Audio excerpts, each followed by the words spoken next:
inclinemos nuestros rostros para orar. Padre Celestial, te damos gracias por el privilegio de encontrarnos aquí este día para estudiar este magnífico libro de Génesis. Pedimos, Padre, la presencia de tu Espíritu Santo. Abre nuestras mentes y corazones para recibir tu mensaje. Y te damos gracias por escuchar nuestra oración, pues te lo pedimos en el precioso nombre de tu Hijo, Cristo Jesús. Amén. Quiero extenderle a todos los presentes un saludo muy cordial y una bienvenida a este seminario especial, Descubriendo los Misterios de Génesis.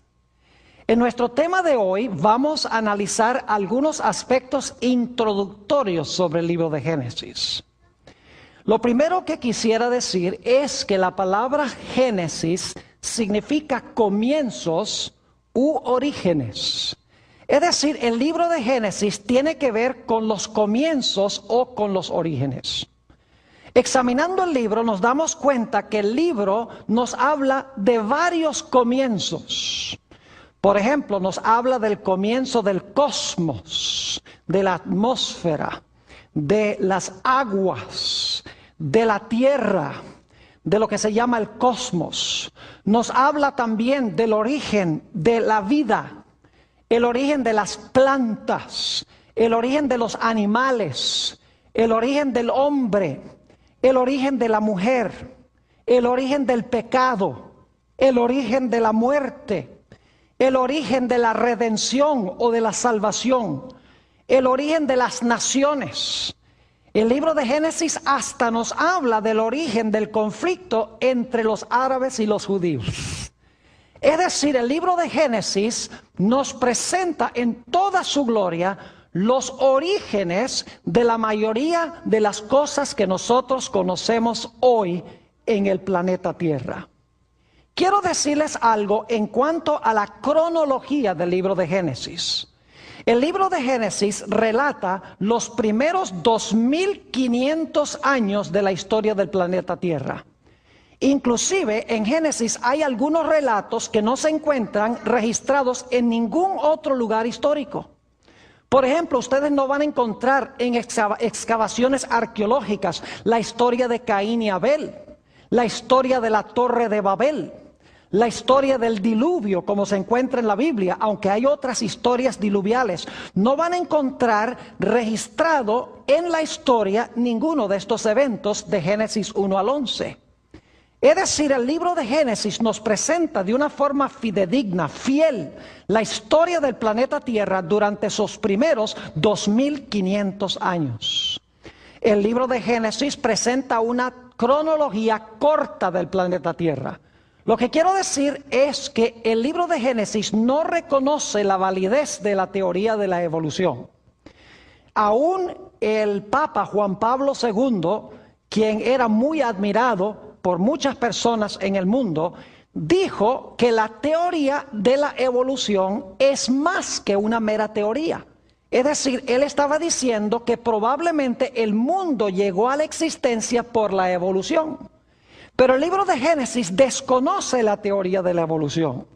El libro de Génesis presenta una cronología corta de la Tierra. Según este libro, nuestro planeta tiene aproximadamente 6000 años de historia. Y el libro de Génesis relata los primeros 2500 años de esos 6000 años de historia. El libro de Génesis fue escrito por Moisés aproximadamente 1500 años antes de nacer el Señor Jesucristo. Es decir, el libro de Génesis tuvo su autor. Su autor fue Dios. Su escritor fue Moisés. Y la razón por la cual recalco tanto este punto es porque hay muchos eruditos hoy que dicen que Moisés no fue el autor. Un poco más adelante en nuestro tema vamos a hablar sobre ese aspecto. El libro de Génesis es el semillero de la Biblia. Las ideas que encontramos en Génesis son seminales y se desarrollan a través del resto de la Biblia. Permítame ilustrar lo que quiero decir. Nosotros aquí en Fresno tenemos un parque nacional cerca que se llama el Parque Nacional Sequoia. Yo quiero preguntar, ¿cuántos de los presentes han visitado alguna vez el Parque Nacional Sequoia, donde se encuentran esos árboles tan gigantescos? Pues permítame decirles algo en cuanto a esos árboles Sequoia. Hay algunos de ellos que tienen 3.200 años de edad. Algunos de ellos miden más de 300 pies de altura. Además de eso, hay árboles que pesan 2,7 millones de libras. Un solo árbol, apreciados amigos y hermanos. Pero lo interesante es que esos árboles Sequoia, algunos de ellos con 3.200 años de edad, se originaron con una semilla que tiene el tamaño de una hojuela de avena. Es decir, ese árbol, por ejemplo, el general Sherman, que posiblemente algunos de ustedes han visitado, ese árbol se originó con una pequeña semilla. Es decir, el árbol se encontraba encerrado en la semilla. Lo único que faltaba era sembrar la semilla para que la semilla creciera y para que finalmente produjera el árbol que hoy vemos en ese parque nacional. Lo mismo podemos decir de Génesis. En Génesis tenemos las semillas. Esas semillas en el transcurso de la Biblia crecen y finalmente llegan a su mayor crecimiento y su mayor desarrollo en el libro de Apocalipsis. Es decir, que Génesis tiene las semillas y Apocalipsis tiene esas semillas plenas y totalmente desarrolladas. Y el transcurso bíblico es el crecimiento de esa semilla. Por eso en este seminario no vamos a estudiar solamente el libro de Génesis, sino que vamos a ver cómo se desarrollan las ideas de Génesis a través de toda la Biblia, culminando en el libro de Apocalipsis. Permítame mencionarles un par de ejemplos para que entendamos este concepto de semilla, desarrollo y crecimiento de esa semilla o de esa idea. Mi versículo favorito en la Biblia es Génesis, el capítulo 3 y el versículo 15. Quisiera invitarles a que fueran allí conmigo, Génesis, el capítulo 3 y el versículo 15. Es un versículo cargado de significado. Va a ser el tema central, el versículo central de nuestro seminario. Dice allí Dios hablándole a la serpiente, quien es Satanás, lo siguiente: y pondré enemistad entre ti y la mujer, es decir, entre la serpiente y la mujer, y entre tu simiente y la simiente suya. Es decir, va a haber enemistad entre la serpiente y la mujer, y la simiente de la serpiente y la simiente de la mujer. Pero luego noten la última parte del versículo, dice: esta, es decir, la simiente de la mujer, te herirá en la cabeza, y tú le herirás a la simiente de la mujer en el calcañar. 4 ideas claves en este versículo. 1, enemistad. 2, una serpiente. 3, una mujer. Y 4, la mujer tiene una simiente que está en guerra contra la serpiente. Mis queridos amigos, esta idea de Génesis 3:15 se desarrolla y se cumple en el libro de Apocalipsis. Noten el capítulo 12 de Apocalipsis y los versículos 1 al 5.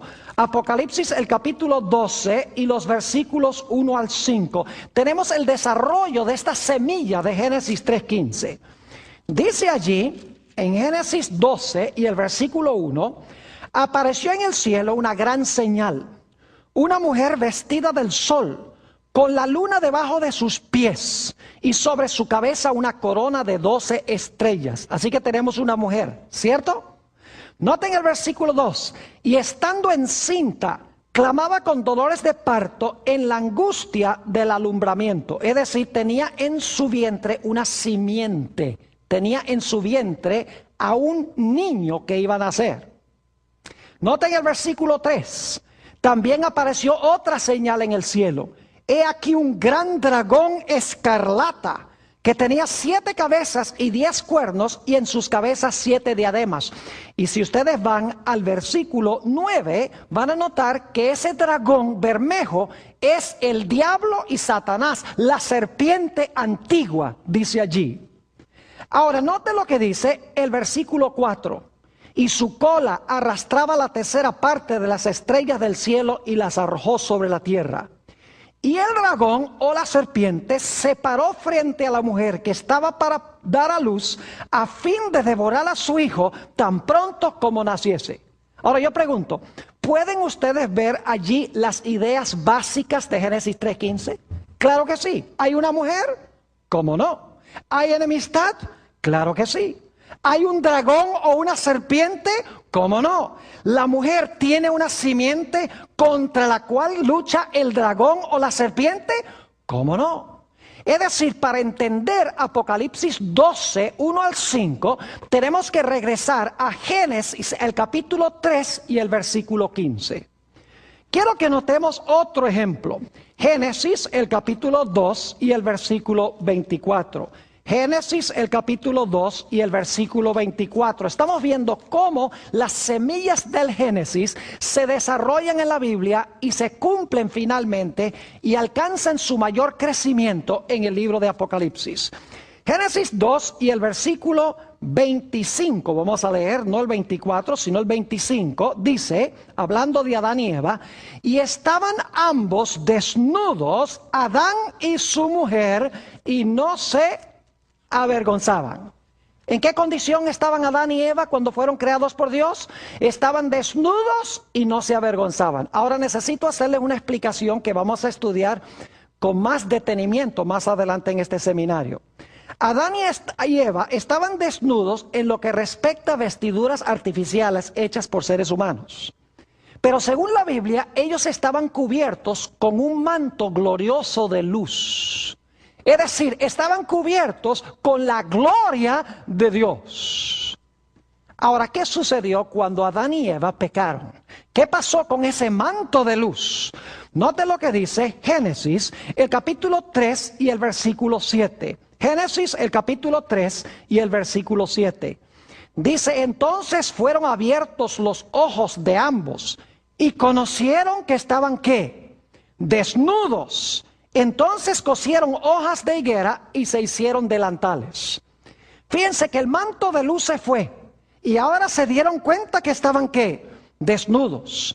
En su estado de inocencia, en su estado de pureza y de justicia, estaban vestidos con el manto de luz. Cuando pecan, el manto de luz se va y se dan cuenta que están desnudos.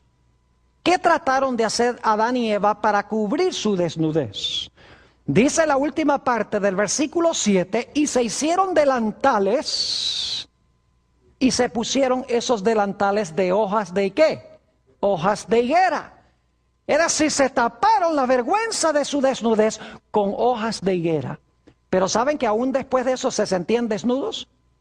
Porque en el versículo 10 Dios viene buscando a Adán y Eva y dice, ¿dónde están? Y Adán dice, tuvimos miedo porque estábamos desnudos, pero ya no estaban desnudos porque tenían las hojas de higuera.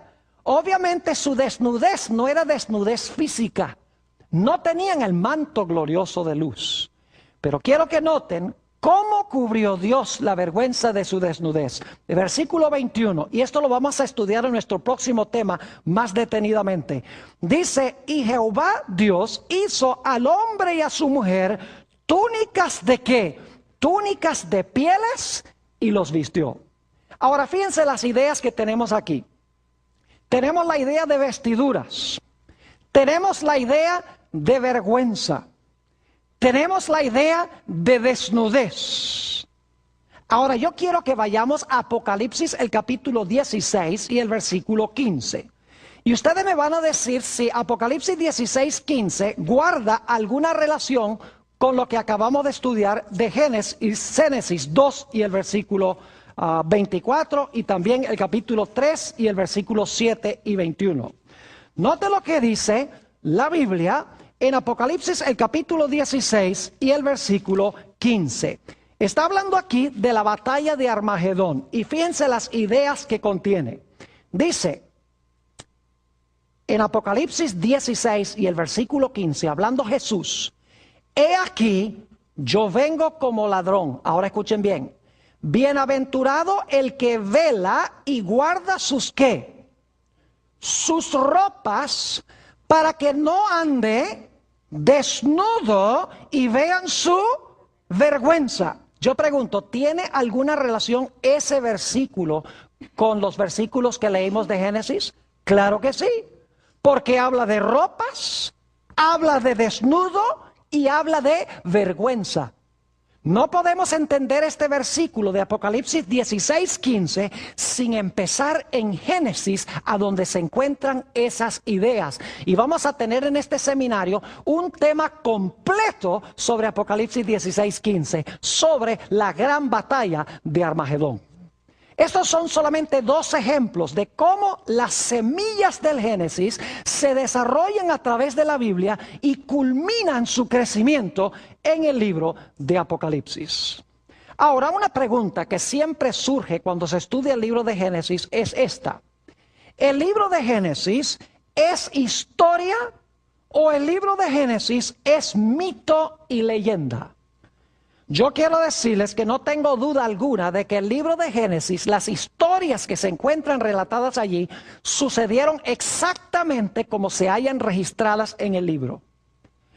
Ahora, yo quisiera decirles que los autores del Nuevo Testamento, todos creían que las historias de Génesis son literales. Jesús, el apóstol Pedro, Mateo, Marcos, Lucas, Juan, San Judas y los otros autores del Nuevo Testamento, todos entendieron que estas historias de Génesis eran literales, que sucedieron exactamente como dice la Biblia.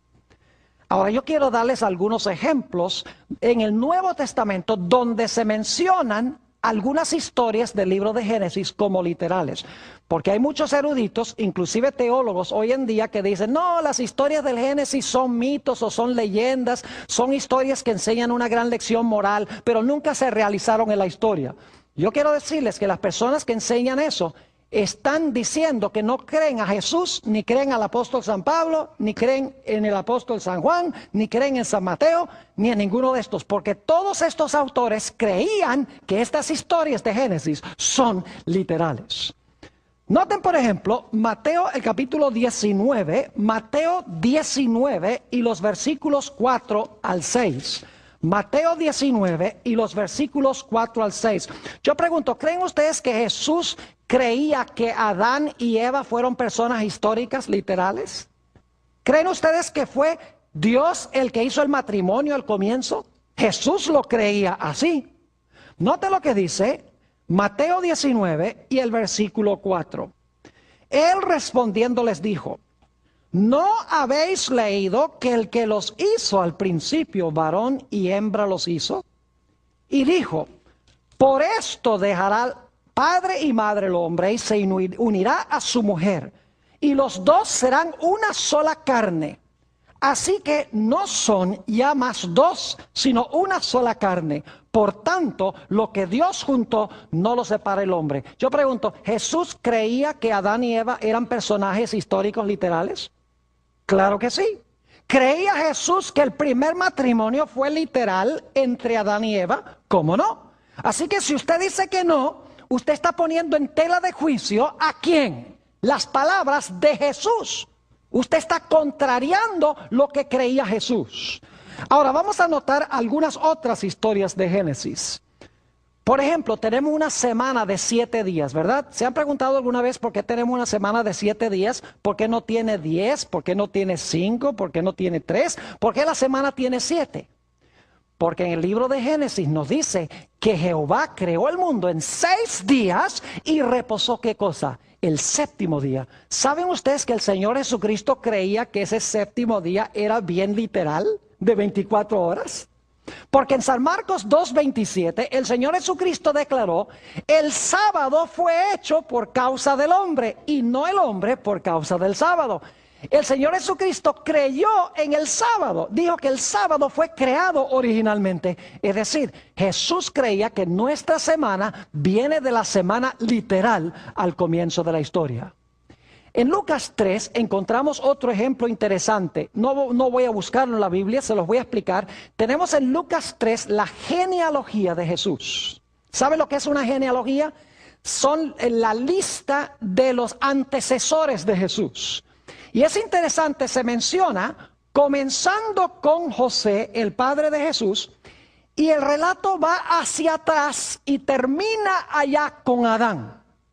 Ahora yo pregunto, ¿creen ustedes que Jesús fue un personaje histórico literal? ¿Creen que Jesús fue un personaje histórico que vivió dentro del curso de la historia? Claro que sí, nadie lo negaría. Pero entonces yo pregunto, si Jesús, quien se menciona al comienzo de la genealogía de Lucas 3, es un personaje histórico, y se menciona toda la lista de sus antecesores, yo pregunto, ¿el último que se menciona en la lista, Adán, también tiene que ser un personaje histórico? Claro que sí. Usted no puede decir que Jesús, el último que se menciona en la lista, es un personaje histórico, pero Adán en realidad no fue un personaje histórico. Porque todos los personajes en la genealogía de Jesús fueron personas reales que vivieron dentro del espacio y dentro del tiempo.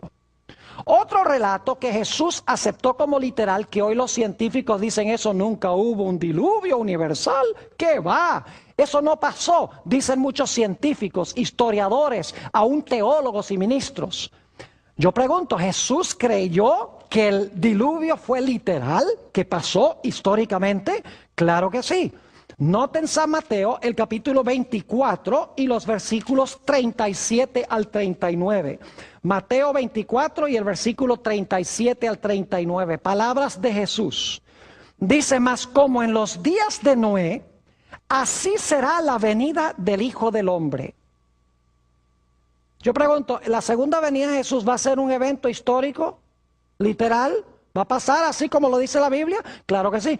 Jesús dice, como fue en los días de Noé, así va a ser en su venida. Así que si el diluvio fue histórico, su venida también va a ser un evento histórico.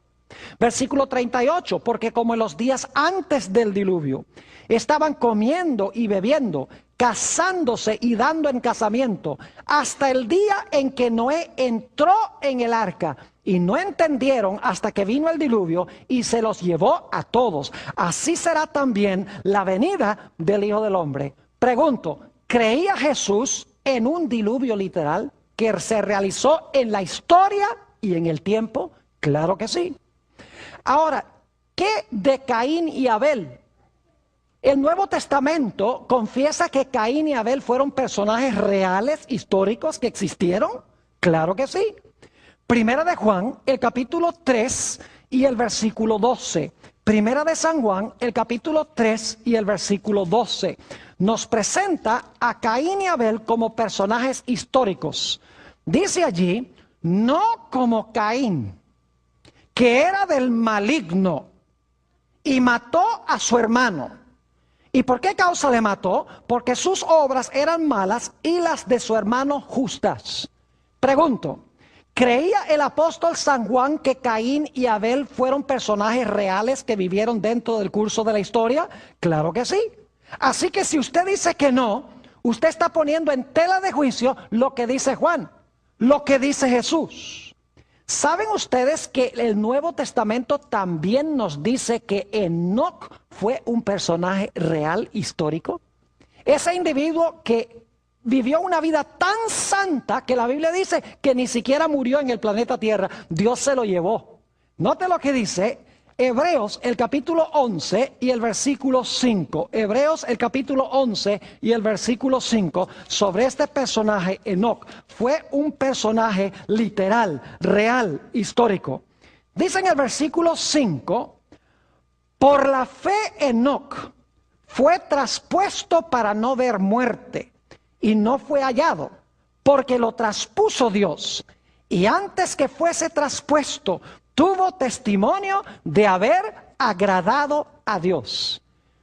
Ahora, yo creo que el apóstol San Pablo escribió el libro de los Hebreos. Yo pregunto, ¿el apóstol San Pablo creía que Enoc fue un personaje literal, histórico, real, tal cual lo relata el libro de Génesis? Obviamente que sí.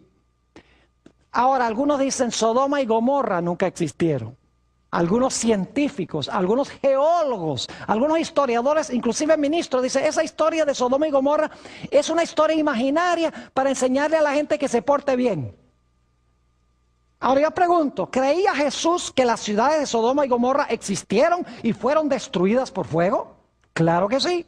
Note lo que dice San Lucas 17 y el versículo 28. San Lucas, el capítulo 17 y el versículo 28.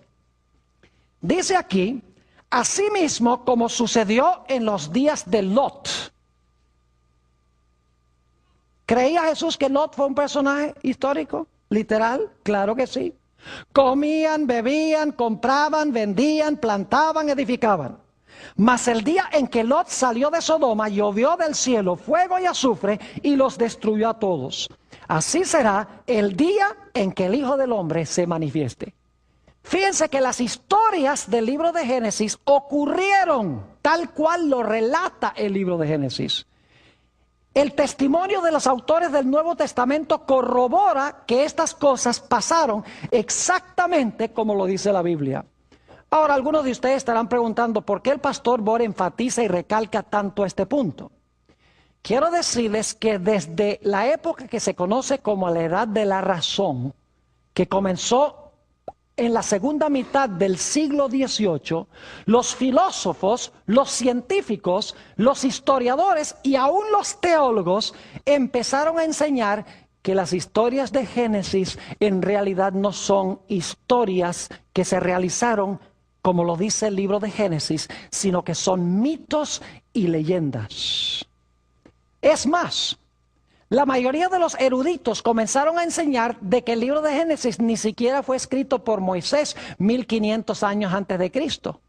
Empezaron a enseñar que el libro de Génesis es producto de muchos diferentes autores, cada uno escribió una historia y luego vino un redactor y juntó todas esas historias en el libro que hoy conocemos como el libro de Génesis. Cuando yo estudiaba en el seminario, una vez estaba haciendo una investigación y conseguí una Biblia que se llama la Biblia Arco Iris. Y es interesante en esa Biblia Arco Iris leer el libro de Génesis y ver que por cada color que se da en el libro de Génesis, según los que prepararon esa Biblia, eso lo escribió un autor diferente. Y el libro de Génesis está marcado en múltiples colores, porque según ellos, el libro de Génesis tuvo múltiples autores. La Biblia enseña que Génesis fue escrito por Moisés. El libro de Génesis fue escrito por Moisés, aproximadamente 1500 años antes de Cristo, y el libro relata historias reales. Posiblemente sea sorpresivo para muchos de ustedes saber que hoy en día hay muchos ministros, y no son unos pocos, son muchos ministros y pastores y sacerdotes que no creen que el libro de Génesis es histórico. Hace unos años fui a la Universidad de Andrews, donde yo me gradué del seminario, para presentar una serie de temas en una iglesia allí. Y durante el día, como no tenía nada que hacer, decidí disfrutar la maravillosa biblioteca que tiene centenares de volúmenes. Se vuelve uno loco allí, con todo el material que hay. Pero me puse a investigar el libro de Génesis, específicamente Génesis 3:15. ¿Y sabe lo que descubrí? Que la mayoría de los comentarios bíblicos no creían que el libro de Génesis es literal. Comentarios escritos por teólogos y por ministros y por sacerdotes.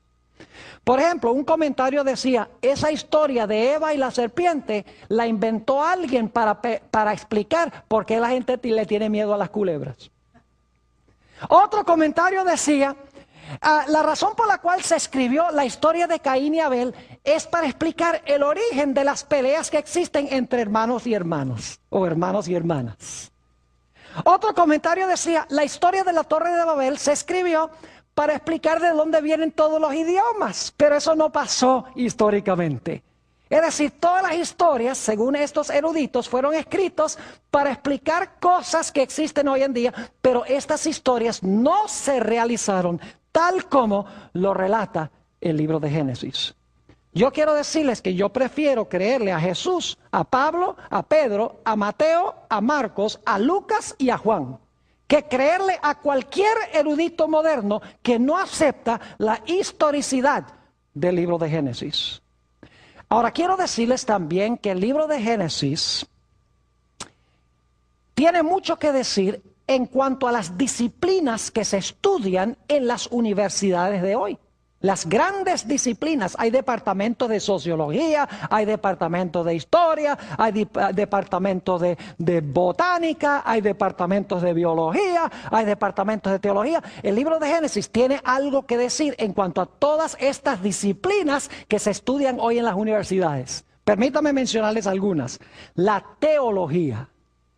El libro de Génesis comienza diciendo, en el principio creó Dios los cielos y la tierra. Es una declaración teológica. Es decir, el mundo debe su origen a Dios. El libro de Génesis tiene mucho que decir de cosmología, es decir, cómo apareció la atmósfera, porque hay aguas abajo y aguas arriba, porque hay aguas debajo de la tierra, de dónde apareció la tierra seca. Es decir, el libro de Génesis tiene mucho que decir, por ejemplo en el capítulo 1 y el versículo 6 al 8, sobre el origen del cosmos. El libro de Génesis tiene mucho que decir en cuanto al origen de la cronología, es decir, del tiempo. Después de cada día de la creación dice, y fue la tarde y la mañana del día primero, fue la tarde y la mañana del día segundo. Y si leen un poquito más adelante, por ejemplo en Génesis 1 y el versículo 14, dice que Dios hizo el sol para gobernar el día, hizo la luna para gobernar la noche, también hizo las estrellas para gobernar los meses y las estaciones del año. Es decir, el libro de Génesis nos habla del origen de la cronología. El libro de Génesis en el capítulo 1 y los versículos 9 y 10 nos dice mucho sobre la geografía. ¿Dónde y cuándo se originó la tierra seca? A donde andan los animales, a donde están los árboles y las flores y las plantas. Nos dice allí que Dios fue el que hizo aparecer la tierra seca de en medio de las aguas. El libro de Génesis tiene mucho que decir de la botánica, es decir, de las plantas. Es más, en el capítulo 1 y los versículos 11 al 13 de Génesis, nos dice que todas las plantas se iban a reproducir de acuerdo a su especie. Y hoy en día, el mundo de la botánica nos dice que las plantas se reproducen solo según su especie. El libro de Génesis tiene mucho que decirnos sobre la astronomía. Habla sobre el origen del sol, sobre el origen de la luna, sobre el origen de las estrellas. El libro de Génesis tiene mucho que hablar de zoología, es decir, el estudio de los animales. Nos dice que Dios el quinto día hizo las aves, hizo los peces. El sexto día hizo los mamíferos que andan sobre la tierra. Es decir, que los animales no llegaron a existir por evolución. No evolucionaron de algo menor a algo mayor, porque el quinto día hizo Dios aves, peces, el sexto día hizo los animales terrestres. La Biblia tiene mucho que decir en el libro de Génesis sobre la antropología, el origen del hombre. La Biblia nos dice que Dios tomó polvo de la tierra, hizo al hombre, y luego del hombre hizo a la mujer. Eso lo encuentran en Génesis el capítulo 2 y el versículo 7. El libro de Génesis tiene mucho que decirnos de la sociología. Por ejemplo, que la sociedad debe componerse de parejas que se casan matrimonialmente para tener hijos. El libro de Génesis nos dice que Dios hizo ese vínculo social al comienzo que nosotros llamamos matrimonio. El libro de Génesis tiene mucho que decir de la psicología. Fíjense que al principio, antes del pecado, todo estaba en armonía. Cuando el hombre peca, inmediatamente surgen problemas matrimoniales, el hombre echándole la culpa a la mujer echándole la culpa a la serpiente y a Dios, empiezan las riñas matrimoniales. Aparece el temor, me escondí porque tenía miedo. Aparece el sentido de culpa, aparece la baja estima propia, aparece la tendencia a culpar a otros por lo que nosotros hacemos. Apareció el odio, como se encuentra en la historia de Caín y Abel. Todos los fenómenos psicológicos aparecen como fruto del pecado. Y el libro de Génesis nos habla sobre todos estos fenómenos psicológicos. El libro de Génesis tiene mucho que decir de geología. El estudio de la tierra, en otras palabras, nos tiene que decir que durante el diluvio este planeta sufrió trastornos terribles.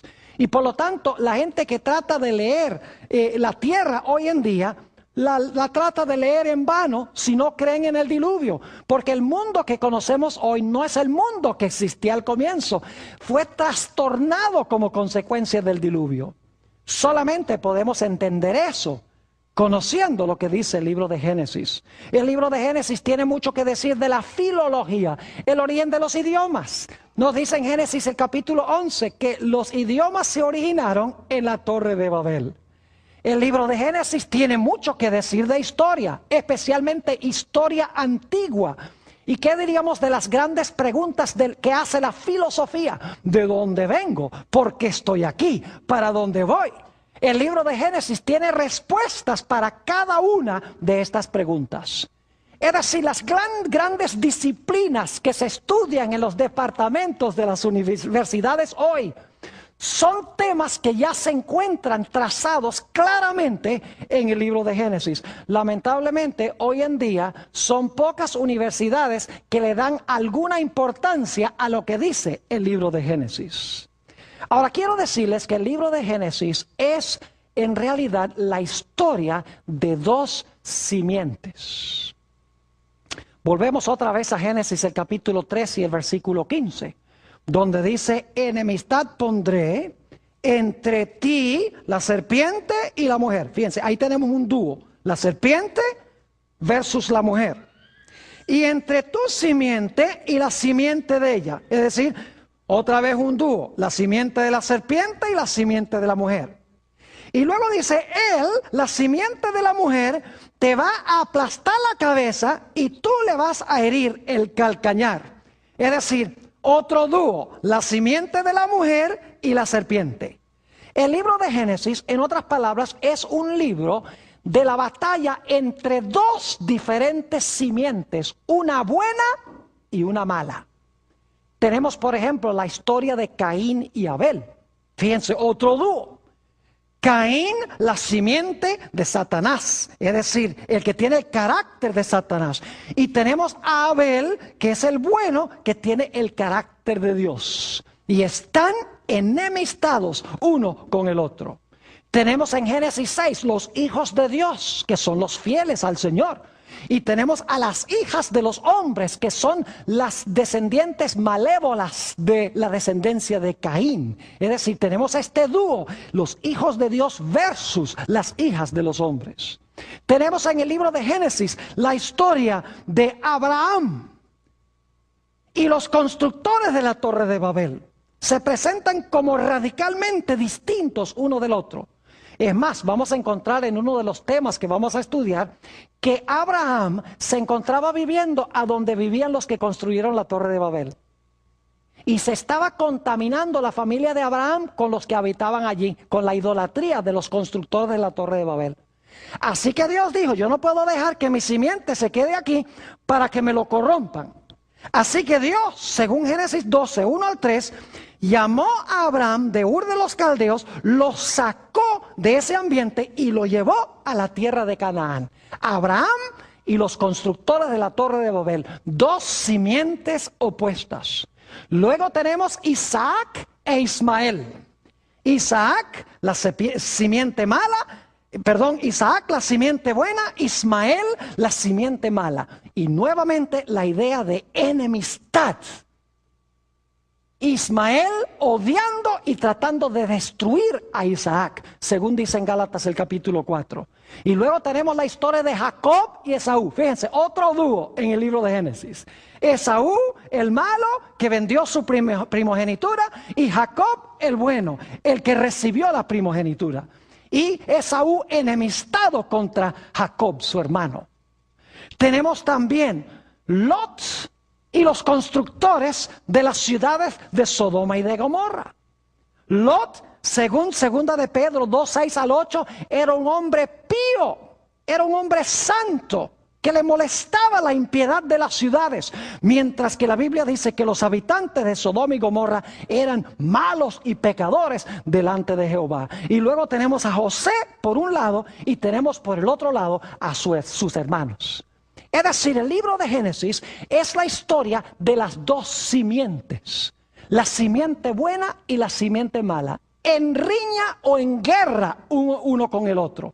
Y esta idea se desarrolla a través de toda la Biblia y finalmente culmina en el libro de Apocalipsis con aquellos que tienen el sello de Dios y los que tienen la marca de la bestia. Aquellos que se presentan como la mies de la tierra en Apocalipsis 14, que son los justos, y las uvas que son echadas en el lagar de la ira de Dios. Allí culmina esta idea y vamos a encontrar en uno de nuestros temas, cuando hablemos de la batalla de Armagedón, que la historia de Caín y Abel, esta riña entre estos dos hermanos, y la riña tenía que ver con la obediencia a Dios y con la verdadera adoración a Dios. Vamos a encontrar que esta historia de esta riña entre dos hermanos ilustra los dos grupos millonarios que van a estar sobre el planeta Tierra al final de la historia. Y vamos a ver que la gran guerra final va a tener que ver con si obedecemos a Dios o no, si adoramos a Dios como Dios ha mandado o no. Es decir, va a ser una repetición de la historia de Caín y Abel, solo que al final de la historia van a ser dos grupos mundiales, mientras que al comienzo de la historia eran solamente dos individuos. Es decir, las semillas de Génesis han crecido y han alcanzado su ápice en el libro de Apocalipsis. Ahora, antes de terminar nuestro tema hoy, necesito hablarles de un aspecto más sobre el libro de Génesis. El libro de Génesis parece ser muy sencillo. Es uno de los favoritos de la gente porque contiene muchas historias. Historias que son emocionantes, son dramáticas. Y muchos han cometido el error de pensar que el libro de Génesis es sencillamente una colección de historias que se realizaron hace aproximadamente unos 2.500, 3.000 años. Pero el libro de Génesis tiene una dimensión oculta. El libro de Génesis tiene una dimensión que pocos eruditos han descubierto. Y es que las historias de Génesis no son solamente historias, sino que son profecías. Cada historia del libro de Génesis se realizó históricamente, no me entiendan mal. Pero esa historia en realidad es una profecía.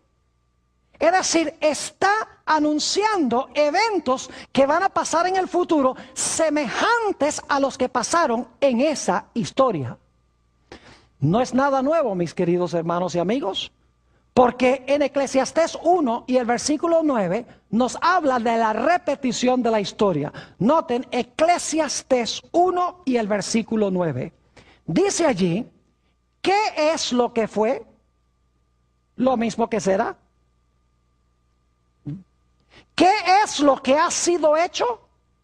Lo mismo que se hará. Y nada hay nuevo debajo del sol. Fíjense que lo que sucedió es lo que va a suceder. No hay nada nuevo debajo del sol. ¿Y saben por qué? Porque el hombre siempre es igual y el diablo también. Y Dios también siempre obra igual. Por eso las historias tienen la tendencia a repetirse en el futuro. Noten también lo que dice Eclesiastés, el capítulo 3 y el versículo 15. Eclesiastés, el capítulo 3 y el versículo 15. Dice, aquello que fue, ya es. Y lo que ha de ser, fue ya. Y Dios restaura lo que pasó. Fíjense nuevamente que dice que lo que ha de ser, fue ya. Es decir, que las historias del libro de Génesis en realidad no son solamente historias, sino que son profecías. Permítame darles algunos ejemplos del libro de Génesis. Son historias que vamos a estudiar en este seminario sobre el libro de Génesis, pero quiero sencillamente mencionar algunas de estas historias brevemente para que se den cuenta cómo estas historias son también profecías. Ya hemos visto Génesis 3:15. Las 4 ideas en ese versículo.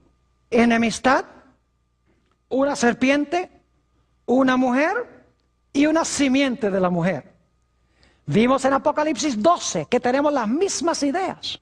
Tenemos una mujer, la mujer tiene en su vientre una simiente, aparece un dragón o una serpiente que se quiere comer al niño, es decir, está enemistado con el niño.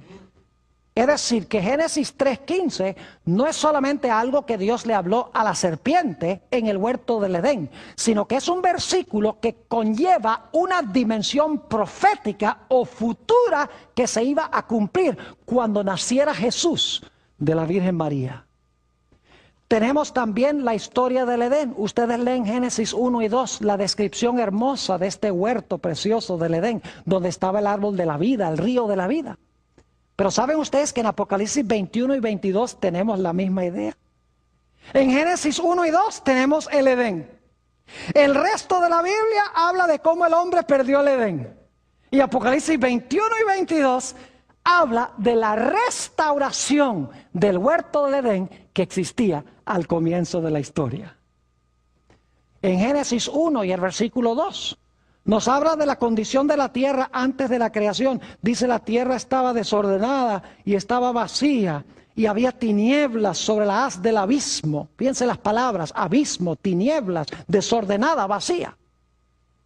¿Saben ustedes que la Biblia dice que la tierra va a volver a esa condición otra vez? Se usan las mismas palabras para hablar de lo que va a pasar en el futuro.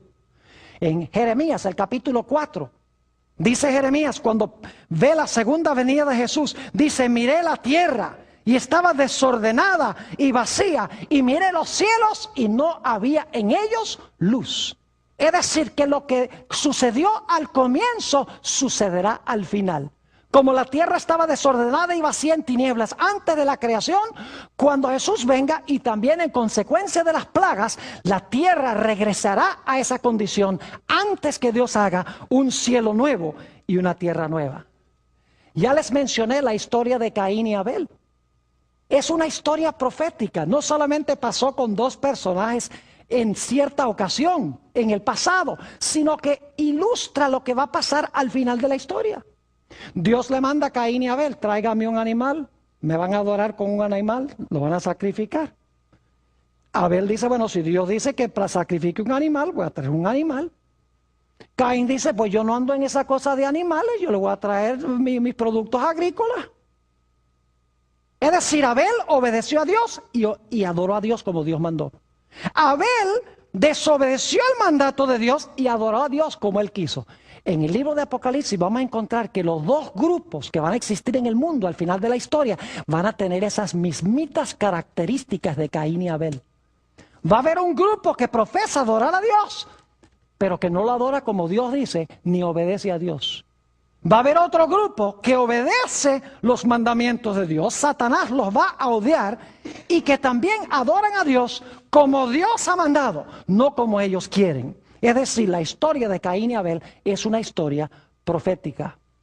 Podríamos mencionar también la historia del diluvio, ya lo hicimos. Jesús dijo: como en los días de Noé, así será también la venida del Hijo del Hombre. Yo pregunto, ¿creía Jesús que la historia del diluvio era una historia profética? Claro que sí, porque dijo: como pasó allá, va a pasar al final de la historia. Es decir, para Jesús la historia del diluvio no solamente era una historia, sino que era una ¿qué? Una profecía. Y vamos a dedicar un tema completo en nuestro seminario sobre la historia del diluvio. Y vamos a ver que cada detalle de la historia del diluvio, la predicación de Noé, el derramamiento del Espíritu Santo con su predicación, las decisiones que la gente tomó cuando se cerró la puerta, un periodo de tiempo entre cuando se cerró la puerta y cuando comenzó a llover, y los que estaban adentro no estaban seguros: ¿será que era verdad lo que estaba predicando? Dice Noé, y cada día los que están afuera se vuelven más violentos. Todo eso se va a cumplir en el futuro. Va a haber predicación poderosa acompañada del Espíritu Santo. La raza humana se va a dividir en dos grupos. Se va a cerrar la puerta de la gracia para el mundo. Y después que se cierre la puerta, los hijos de Dios van a vivir en el planeta Por un periodo de tiempo aparentemente Dios los ha abandonado. Se conoce como el tiempo de angustia o la gran tribulación. Y los impíos se volverán más y más enojados contra los hijos de Dios. Pero así como cayó agua del cielo y vino agua de las fuentes del abismo, dice el libro de Apocalipsis que caerá fuego del cielo y saldrá fuego de la tierra para destruir a los que quieren destruir al pueblo de Dios. Es decir, la historia del diluvio es una historia profética. No solamente sucedió en el pasado, sino que sucederá también en el futuro. El llamado que Dios le hizo a Abraham para que saliera de Babel, de allá a donde se construyó la torre de Babel. En Apocalipsis encontramos el cumplimiento de eso. Porque Dios al final de la historia dice a su pueblo que está en Babilonia, en Apocalipsis 18:4 dice: salid de ella, pueblo mío, para que no seáis partícipes de sus pecados. Lo que pasó con Abraham históricamente va a pasar con el pueblo de Dios al final de la historia. La confusión y la caída de Babilonia en la torre de Babel se va a repetir en el libro de Apocalipsis. Así como cayó la cima de esa torre, así como la gente quedó confundida. En Apocalipsis 14:8 y el 18:1 al 3 dice: ha caído Babilonia. Usted no puede entender la caída de Babilonia al final de la historia, al menos que haya entendido la primera caída de Babilonia en la torre de Babel. Podríamos mencionar los 3 ángeles que vinieron a Abraham antes de la destrucción de Sodoma y Gomorra. Vamos a tener un tema completo sobre lo que pasó con las ciudades de la llanura. ¿Por qué creen ustedes que vinieron 3 ángeles a Abraham antes de que las ciudades fuesen destruidas? Yo pregunto, ¿el libro de Apocalipsis habla de 3 ángeles que van a venir a dar una advertencia al mundo antes que Jesús venga? Claro que sí. Y vamos a encontrar que todo lo que pasó antes de la destrucción de Sodoma y Gomorra y lo que sucedió cuando fueron destruidas estas ciudades se va a repetir de nuevo, pero no con 2 ciudades, sino a nivel global. La historia de Isaac e Ismael, que se encuentra en Génesis 16 y 17. El apóstol Pablo en Gálatas 4, 21 al 31 dice que esa historia es profética. Representa a los que viven conforme a la carne y los que viven conforme al espíritu. Representa 2 clases de personas que van a vivir en el transcurso de la historia. El sacrificio de Isaac en Génesis 22, donde Abraham ofrece a un carnero en lugar de su hijo, representa el hecho de que Jesús sufre en la cruz en lugar nuestro. Vamos a tener un tema completo donde vamos a trazar esa historia de Génesis 22. La escalera que vio Jacob entre el cielo y la tierra. Jesús mismo dijo en San Juan 1:51 que Él era la escalera. Y así como Jacob vio ángeles ascendiendo y descendiendo por la escalera, Jesús dice: el cielo será abierto y habrá ángeles que ascenderán y descenderán sobre el Hijo de Dios. Así como una escalera tiene 2 partes claves, la parte de abajo y la parte de arriba, Jesús es hombre con nosotros, esa es la parte de abajo, y es Dios con su Padre en el cielo, esa es la parte de arriba de la escalera. Es decir, la escalera es profética, no solamente es un evento histórico. El tiempo de angustia que pasó Jacob cuando su hermano Esaú venía para destruirlo se conoce como el tiempo de angustia de Jacob. En realidad es una ilustración de la experiencia por la cual pasará el pueblo de Dios antes que Jesús venga. En Daniel 12:1 dice: habrá tiempo de angustia cual no fue desde que hubo nación, mas en aquel tiempo tu pueblo será libertado, todos los que se hallaren escritos en el libro. Así como Jacob fue librado de la ira de su hermano, al final de la historia el pueblo de Dios será librado de la ira de los que quieren destruirlos. La historia de José es una historia, pero también es una profecía. Permítame mencionarles solo algunos ejemplos de la historia de la vida de José.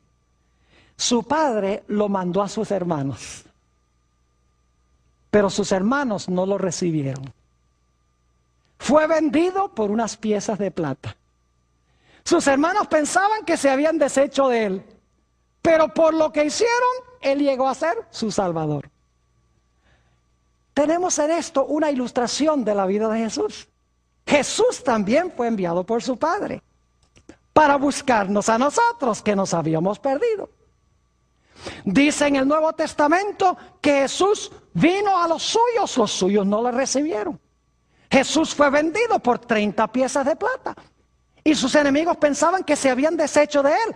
Pero por el hecho de haberlo entregado, Jesús llegó a ser su Salvador. Es decir, la historia de José es una historia profética. ¿Y qué diríamos de los 144,000 del libro de Apocalipsis, capítulo 7 y capítulo 14? No podemos entender los 144,000 de las 12 tribus de Israel sin entender la bendición que pronunció Jacob sobre sus 12 hijos en Génesis 49, donde menciona las características de cada uno de ellos. Es decir, que la base para entender los 144,000 está en la historia que encontramos en Génesis capítulo 49. Mis queridos hermanos y amigos, nos esperan momentos emocionantes en este seminario. Vamos a estudiar las grandes cosas del libro de Génesis. Vamos a encontrar no solamente su dimensión histórica, sino que vamos a conseguir su dimensión profética. Y vamos a ver la Biblia posiblemente como nunca la hemos visto antes. Vamos a ver el gran plan de Dios para nuestras vidas y qué es lo que Dios quiere que hagamos en preparación para su gloriosa venida en las nubes del cielo. Que Dios nos bendiga.